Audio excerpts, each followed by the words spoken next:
Hey everyone, Ivy League Gaming here, and today we're playing Dragonheir Silent Gods.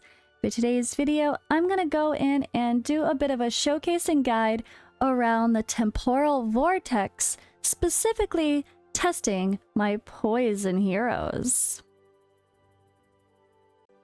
And yes, spoiler alert, I have a new guy to add to my roster. Poisons definitely chose me. Not that I don't have enough of every other element to try as well. Like, look at all these frosty rares. But I started with poisons, and the real missing piece of my puzzle was Corin. I really wanted to pull him. After pulling him for Days 3 and reading his kit, I did realize that he would be a perfect piece to my puzzle to maybe pump out some more damage in my poison comp. So with that in mind, a conversation kind of came into my head from Twitch. I think it was Zavrox who was talking to me about a different poison hero. So we were talking about him, Dench. So he's just got a really good kit here. Every 3 attacks additionally deals damage, blah, blah, blah. So this is really good. He might be the kind of hero you put some extra attack speed on.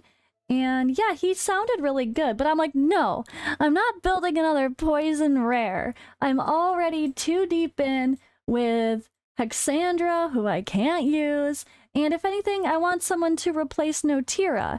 Now, I think Zavrox said, no, don't replace Notira, replace your adventurer. So with that in mind, after pulling him, I wanted to try out the Temporal Vortex boss, and I wanted to see if I replace my adventurer, can I do more damage with Corin?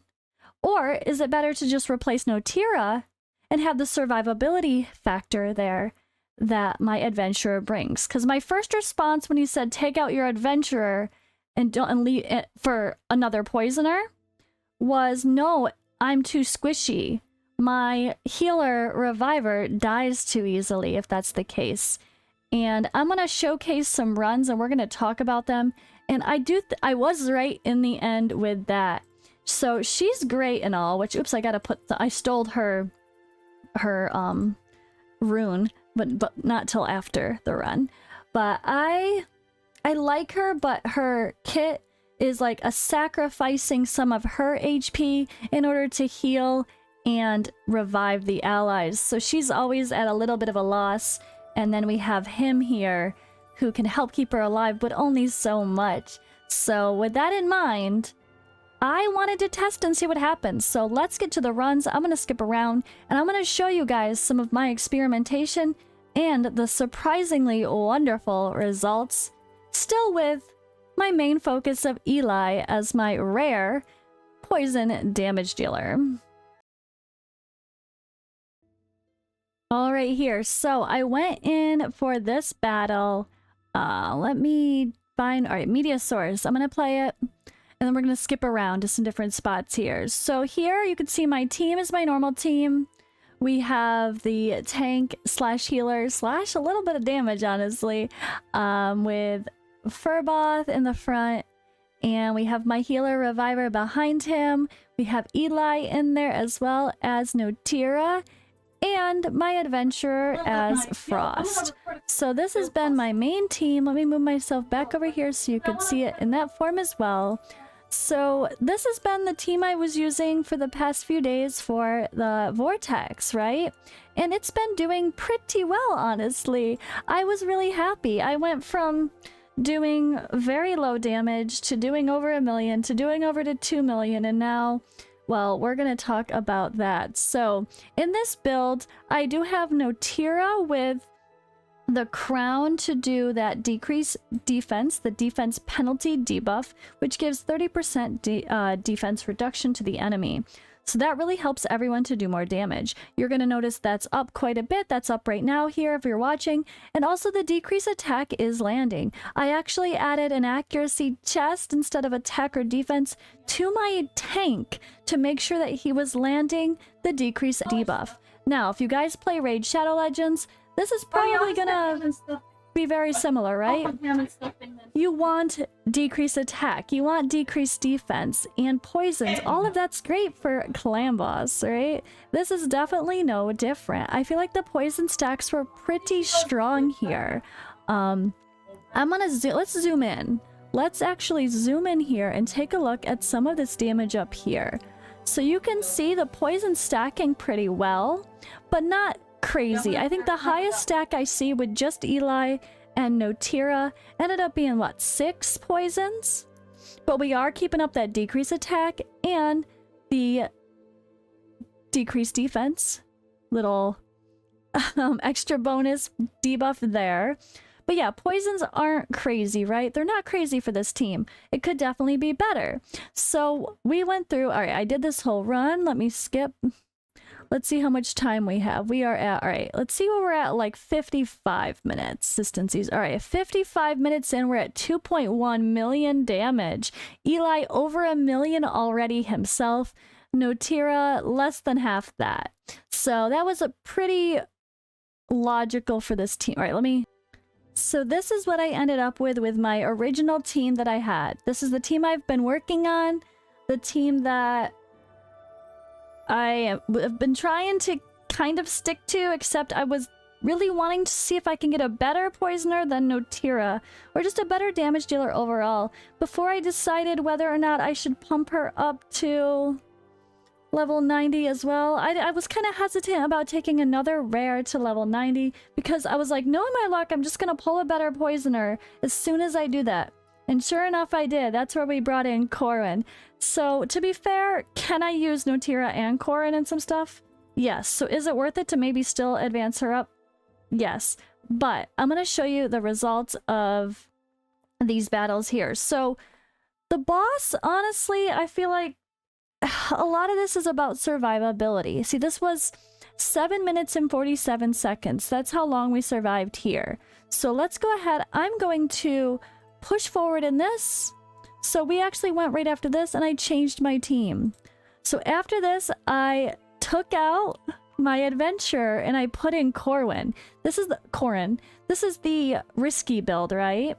So this is adding just straight up damage and wondering if maybe Corin can do more damage than my adventurer.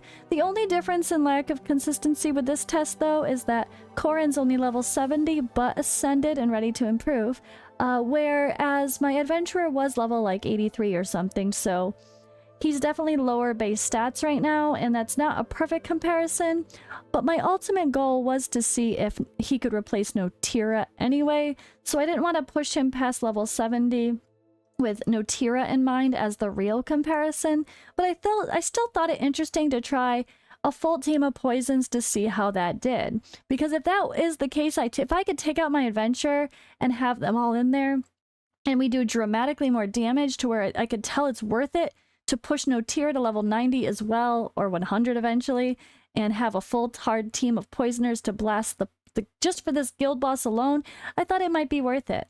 But are we going to lack survivability? Again, with a boss like this, these big bosses, it comes down to the longer you survive, the more damage you can put out. So if you don't have enough protection, if you don't have the shields, I think it could be hard to really survive. And that's what I found here. So let me skip ahead again to like, what, 50... Okay, so this actually, I noticed the ticker go to 11 with poison. So I definitely got more poison damage. We were keeping more poisons up with 3 poisoners on the team. But all right, let me skip to... So 55 minutes, we're getting down about there. Same thing, 2.1 million. It looked promising, right? This was actually pacing about the same. 2.1 million damage-ish. And Eli was over 1 million. Notira over 400 million at about the same point. Okay, 2.2, we did ramp up a little bit better by the 55-minute mark, right? So a tiny bit faster damage, as expected, honestly, with having the full poisons in there, because that allowed for that. Look, we have like 11 stacks of poison versus 6 at best. So of course that's going to do more damage. On a boss like this, poison should do very well because they're based on the enemy's max HP. All right, but the real question was survivability. So what I ended up doing, let's see here, complete. So in here, I lasted like what, 47, 48 seconds less than I did with the other team, and we did end up with less damage. Now, could that be changed if I just get Corwin to the same level as my adventurer? Maybe, but is it going to be consistent or is it going to be too risky? Are we going to be lacking that survivability? So in the end, it might kind of even itself out, but 3.2 to almost 3 exactly, it's not a huge difference. And I'd rather have the consistency factor than it being too risky and having to keep rerunning it in case it fails a little bit early. My healer tends to die if she doesn't have enough heals, which, I mean, to be fair, Furboth can handle it, but those shields really gave extra protection from my adventurer. And she did really good damage too. She's always the second or third best damage dealer in the team. So to lose her was kind of what I expected. I didn't think it would let me survive as long. Now, the next test was to take out Notira. So that's what we did. Let me go ahead. Who died first? I think Notira actually died. Or no, it was the Reviver, and then Notira and Corin died. Alright, so we took out Notira next. And what I actually had to do here was I had to change my gear. So I actually equipped the crown onto him from Notira because someone needs to place that decreased defense. So that was actually going to give him better stats. It actually gave him more accuracy as well. And that's really helpful because his accuracy was too low. Which I realized I really need to make sure I get his accuracy up because he's not going to land the poisons in the first place. But he did a pretty darn good job keeping things up. I was actually quite surprised, honestly. Alright, so this, again, we're fighting the clan boss. This is when the clan boss, Vortex, Temporal Vortex is at level 80, by the way. Level 80. So I went in with this new team. We got rid of Notira by Notira, moved him over, and we put back in my adventurer as I would normally have. So this is the exact sub that I was going to plan to do. I was like, I like my team, but I want to try a different poisoner than Notira. Can we hang? Can it hang? So let's go ahead and zoom in again. I think we're going to zoom in again and take a look at the totals. So can we actually stack a decent bit of poisons? Can we get the kind of poisons we got with only 2 characters again? Or are we going to be stuck around this 6 stack of poisons? You know, that's okay. We're 7. We're more than it was already. This is the interesting part, is to try to see the stacks and see if we could actually get better. Now, I don't think it got as crazy good with the stacks of damage, but we had the survivability back in there. And look who's damage number 2. My adventurer still is in there as the second best damage. My Corwin, again, is only level 70, but so was Notira, so it's still a good comparison and a little bit more fair. It looks like we're getting the stacks to 8. Okay, so better with just taking out Notira and putting in Corin. I definitely got better poison stacks. And his damage was also better. So let's see, we're at 58. Let's go ahead in and see if we can stock up a bit more.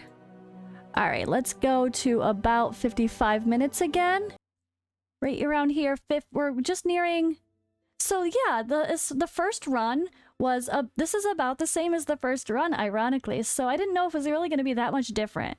So the first run, you know, 2.1, 2.2 million, over 1 million for Eli, around that 55-second mark, right? Yeah, so pretty good, about the same, but is it going to be dramatically better or not? Or is it, yeah, gonna be about the same? Is Notira that much worse? I don't know. That's what we're trying to figure out. But she's not that bad, let's be honest. I think in a perfect world, there's a couple things I could change build-wise in this to maybe make the second team that died earlier not die as early, but I'll talk about that when I show their builds. So let me fast forward a little bit here. I hope this is fun for you guys to see my damage comparisons. I think it's really interesting, right? So here we go, complete. How long? 8 minutes. So this team lasted the longest and did the most damage. 3.4 million damage. 3.4. The first team with Notira versus Corrin, you know, that was a 3.2 with like 4 minutes or 7 minutes and 47 seconds. This is a over 8 minutes and 3.4 million damage. So Eli did 1.6 million, almost 1.7 million himself. It's just a really good team and a lot of fun. Let me quickly go back and stay on that for a second or two longer, because that was quite impressive, right? It's nice to see. Yeah, Corrin and the adventurer did pretty close to the same, but he's only level 70, and I absolutely think he's worth taking up to level 90 like the rest of them. So after I finish off my healer reviver to 90, I'm going to go in and get him to 90 before I worry about continuing the adventurer, honestly. But I loved this comparison. It really did allow me to realize, yes, my question of should I try to sub in Notira for a little bit better poisoner instead? Yes, it's definitely going to be better. But are there still some situations where I'm going to use all of them? Also, yes, when it comes to Goblin Lair for farming potions, I don't need extra support. It's pretty easy. So really, I need more damage. So what I actually did was take out my extra healer reviver, and I have Notira in that team as well. So it'll be debatable whether or not I build her for the other dungeons as well. But we're going to have to see what happens when I get Corrin up to level 90 and see if I can pump out enough damage between him and not have to worry about leveling up another rare before I move on to other affinity and other element type stuff. So let's go ahead and take a look at the gearing. So I actually did go through and talk about my characters here. So let me get myself out of the way. I wanted to quickly show my gear. Nothing special, guys, honestly. There's nothing fancy here. I don't have perfect gear, and you're gonna see that. I'm working with what I got. I don't have much purple yet. We're starting to grind, but we're only grinding level 4s, not level 5 yet, so I'm still getting too much blue, not enough purple resources, but alright. So my healer here, she's in a mixture of stuff, nothing crazy, but just enough to make sure I got the best HP possible for survivability. And she was in that room because it's all I got. So he's kind of my tank, but also I have him a little bit hybrid built just for the sake of pumping out more damage. So I have had him in crit rate gloves and an accuracy chest to make sure he landed that decreased accuracy or decreased attack buff. And then he actually has a little bit of a mixture of attack, even some crit rate on him, again with the set, and then defense for the rune. I do think if I actually took the time to rebuild him just for sake of the guild boss, the guild boss, alliance boss, clan boss, I'm calling it all the things, I'm sorry. If I rebuilt him for the sake of Vortex, going pure defense just for his healing and tankiness sake and not for any damage, I might be able to keep everyone else, including my reviver healer that sacrifices her HP, alive longer with him having bigger heals, and that might have allowed me to push through with that second team that was a little too squishy to last longer. But that's another test I'll have to do. But honestly, I think I'd rather just go forward with Corrin instead of Notira and be able to put my resources into a different element so I could finally move on and be happy with just my poison team as is right now. But that is something that is a consideration and could potentially affect this team, is the defense on Furboth could be better just for the sake of his healing and his tankiness. He's a quirky one with his skills being damage based on attack. He needs accuracy to land the decreased attack, but then his healing is based on defense. I really don't like that it's so mixed for him. It's kind of a hot mess of like you need a little bit of everything, and so it makes him a little bit complicated to build, but that's what we have free gear swapping for, so not a big deal. But all right, Eli here is still my main source of damage. I have him mixed with mostly attack but some enlightenment as well, because he does have derivative damage bonus with his passive, which is based on enlightenment. But his damage multipliers are just attack, not with enlightenment, so that's something to keep in mind compared to some of the other characters. But for now, I did still have him with the enlightenment artifact, and then we did our best to make at least one fancy set. Ideally, I want the attack plus enlightenment set on him and our new healer, our new damage dealer of Corwin, but for now, I only have so much gear to go around, so I'm just making what I got work, and in some cases, breaking sets were ideal. So Corwin I put to level 70 just so he could match up with Notira, and I didn't want him to be dramatically different. We did swap the decrease defense, the defense penalty crown to him, so that each of them had it when it was their turn. But I did go for some attack percentage as much as I could, as well as enlightenment, because for him it is different. For him, his multipliers actually do clarify that he could use enlightenment.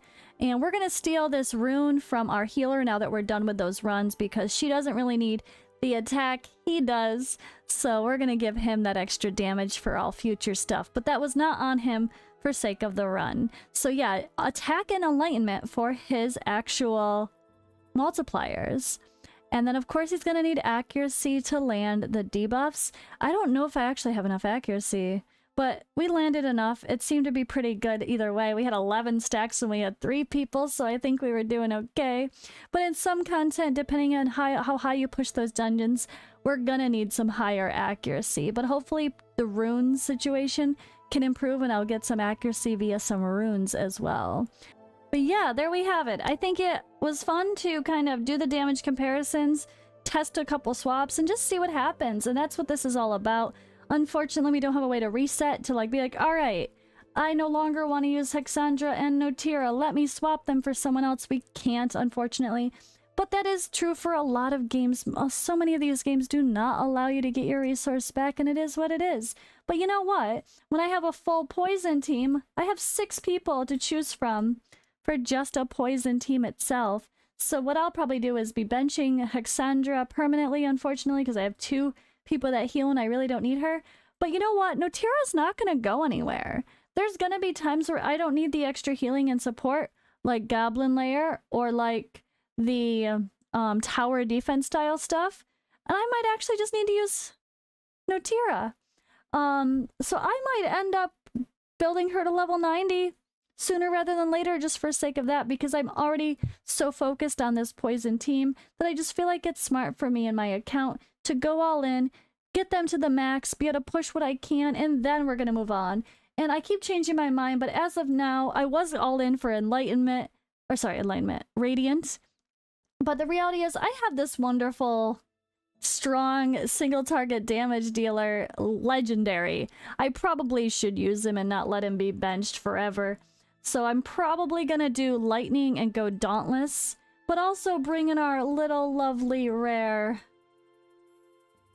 Vani as part of that team as well. So that's my future plans, off topic, not related to the Vortex, but I still hope that was helpful, guys. Seeing the damage comparisons and talking a little bit about clan boss style content related very similarly to other games. And I think we'll be successful if we just try to survive longer and maybe figure out which debuffs are going to be the most important for tackling the Temporal Vortex. But thank you for watching. That's all for now. I'll see you in the next video.